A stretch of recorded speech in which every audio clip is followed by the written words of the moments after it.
Come on guys, ഇന്നത്തെ രാവിൻ്റെ ചെറിയൊരു വിശേഷങ്ങളിലേക്ക് നിങ്ങളെ കൊണ്ടുപോകുന്നത്. അങ്ങനെ ശബരിമലയ്ക്ക് പോയിട്ട് വ്രതമൊക്കെ പിടിച്ച് നിന്ന് എരിവും പുളിവൊന്നും കഴിക്കാതെ അങ്ങനെ വന്നിട്ട് ഇന്നത്തെ ദിവസം കുറച്ച് മത്സ്യമാംസാദികളെല്ലാം കഴിക്കാമെന്ന് വെച്ചിട്ട് ഞങ്ങൾ എല്ലാവരും കൂടി ഡിസൈഡ് ചെയ്ത് ഉച്ചയ്ക്ക് പോവുകയാണ് ഗൈസ്. വേറെ എങ്ങുമല്ല, ഈ പാടം കണ്ടാൽ നിങ്ങൾക്ക് അറിയത്തില്ലേ, അതാണ് നമ്മുടെ പുഞ്ചഗിരി പാടം. എന്ത് യാത്ര തിരഞ്ഞെടുത്താലും അതിനൊരു നമുക്കൊരു ലീഡർ ഉണ്ടാവും കേട്ടോ. എല്ലാവരെയും വിളിച്ചു കൂട്ടി. അതാണ് നമ്മുടെ കിച്ചു മിസ്സിങ് ആണ്. അവൻ്റെ വണ്ടി എവിടെ വഴിയിലായിട്ട് നമ്മളെങ്ങനെ കാത്തു നിൽക്കണം. അപ്പോഴേക്കും കാത്തിരിപ്പും വിരാമം വിട്ടുകൊണ്ട് അവൻ എത്തിക്കഴിഞ്ഞു ഗൈസ്. അപ്പോൾ ഞാൻ ആദ്യമായിട്ട് ഇവിടെ വരിക കേട്ടോ. എനിക്ക് വരണമെന്ന് ഭയങ്കര ആഗ്രഹിച്ച ഒരു സ്ഥലമാണ് പുഞ്ചഗിരി.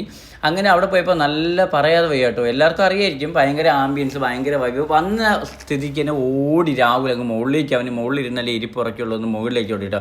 അപ്പോഴവിടുത്തെ ഓണർ എന്നുള്ളത് മോനെ മുകളിലേക്ക് ഇന്ന് ഇരിപ്പില്ല, താഴെ ഇരുന്ന് എനിക്ക് ഭക്ഷണം ഇറങ്ങത്തില്ല എന്ന് വെച്ചാൽ അവനെ താഴെ കൊണ്ടിരുത്തി. അപ്പോൾ അവിടെ ഞാൻ വെറുതെ മൊബൈൽ എടുത്ത് ക്ലോസപ്പ് എല്ലാവരും എടുത്ത് ഭയങ്കര ആറ്റിറ്റ്യൂഡ് ചെക്കന്മാരെല്ലാം. അപ്പോൾ നമ്മുടെ തമ്പ് മാത്രം ഒന്ന് കിണിച്ചു അവൻ. എന്നിട്ട് നമ്മൾ അങ്ങനെ ഇരുന്നു. ഭയങ്കര രസമാട്ടോ. പണ്ടത്തെ നമ്മുടെ നാലുകെട്ട് ഓലമേഞ്ഞ പുരയിടോ എന്നൊക്കെ പറഞ്ഞിട്ട് ഭയങ്കര രസമാട്ടോ. എനിക്ക് നല്ല ഇഷ്ടമായി. അങ്ങനെ നമ്മൾ ഫുഡിന് ഓർഡർ ചെയ്തപ്പോൾ ഒരു ചർച്ച വന്നു. മീൻ എന്തെടുക്കും, മീൻ എന്താണ് എല്ലാവർക്കും ഇഷ്ടപ്പെട്ട മീൻ.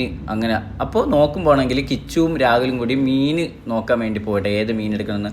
അപ്പോൾ ഞാൻ കൂടെ പോയി ഗെയ്സ്. അപ്പോൾ അങ്ങനെ അവിടുത്തെ ഒരു ചെക്കൻ വന്നിട്ട് മീനൊക്കെ ഇന്ന മീൻ ഇന്ന റേറ്റ് ഇന്ന ടേസ്റ്റ് ഉണ്ടാവും എന്നൊക്കെ പറഞ്ഞു തരട്ടെ. അങ്ങനെ എല്ലാം നമ്മളൊന്ന് സെലക്ട് ചെയ്തു. നേരെ യേശുവിൻ്റെ വരവിനെ ഓർത്തുകൊണ്ട് ഇതാ ഗെയ്സ് വന്നു. അപ്പോൾ ആരോ കുടിച്ചിട്ട് വെച്ച് ഒരു ഇച്ചിരി കള്ള. അപ്പോഴാണ് നോക്കുമ്പോൾ ഉണ്ടല്ലോ എവിടെന്നോ ഒരു ഐസ്ക്രീം ഇട്ട് അവ ഇരുന്നങ്ങ് ചുപ്പുക. അപ്പോഴേക്ക് പാവേൻ്റെ വിശാഖ ഏട്ടൻ ഞാൻ ഇരിക്കുന്നുണ്ട്. എനിക്ക് മാത്രം ഇത്രയും സ്നേഹം ഉണ്ടായിരുന്നു എൻ്റെ ഏട്ടന്, വിശ്വസിക്കാൻ വയ്യ എനിക്ക്. അങ്ങനെ ഞങ്ങൾ ഫുഡെല്ലാം ഓർഡർ ചെയ്തു ഗെയ്സ്. പോത്ത്, പന്നി, ബീഫ് അതൊക്കെ ഓരോരുത്തരുടെ ഇഷ്ടത്തിനാണ് ഓർഡർ ചെയ്തത്. അവസാനം എൻ്റെ ഫേവറേറ്റ് വന്നു ഗെയ്സ് ചെമ്മീൻ. എനിക്ക് ഭയങ്കര ഇഷ്ടമാണ്. പിന്നെ വിശാഖേട്ടന് കള്ള് വേണമെന്ന് പറഞ്ഞിട്ട് മുന്തിരിക്കള്ളും അല്ലാത്ത കള്ളെല്ലാം ഓർഡർ ചെയ്തു. ഭയങ്കര വൈബായിട്ട് എല്ലാവരും ആസ്വദിച്ച് വയറ് നിറച്ച് ഒരേപോലെ കഴിച്ചു കേട്ടോ. ഭയങ്കര രസമായിരുന്നു. അവസാനം നോക്കുമ്പോൾ കിച്ചുവേട്ടൻ ഓർഡർ ചെയ്ത ഒരു മീൻ, എന്ത് മീനെന്നറിയത്തില്ല, വലിയ നീളമുള്ളൊരു മീൻ. തങ്കുട്ടനൊക്കെ നിന്നട്ടിയായിരുന്നു കേട്ടോ. നല്ല രസമായിരുന്നു, നല്ല ടേസ്റ്റ് കേട്ടോ. ഒന്നും പറയാൻ വയ്യ. ഭയങ്കര എരിവും പുളിവൊക്കെ ആയിട്ട് ഭയങ്കര ടേസ്റ്റ് കേട്ടോ. പിന്നെ നമ്മൾ അവിടെ വന്നു. ഞാൻ റീലെടുക്കാൻ വേണ്ടി കുളത്തിലേക്ക് ഇറങ്ങി. ആ തെണ്ടി ചെക്ക ഒരു കല്ലെടുത്തിട്ട് നോക്കും ഗെയ്സ്, എന്നെ പേടിപ്പിച്ചു. ഞാനവനൊരു തെറിയും വിളിച്ചു. എന്താ അവിടെ എൻ്റെ റീലെടുക്കണമെന്ന് പറഞ്ഞിട്ട് കിച്ചു ക്യാമറ എടുത്തിട്ട് ഒരു പുതിയ വീഡിയോസൊക്കെ എടുത്ത് ഭയങ്കര വൈബായിട്ടോ. ലൈഫിൽ നമ്മൾ എന്തൊക്കെ കൈവിട്ടാലും നല്ല ഫ്രണ്ട്ഷിപ്പ് നമ്മൾ മുറുകെ പിടിക്കാം കേട്ടോ.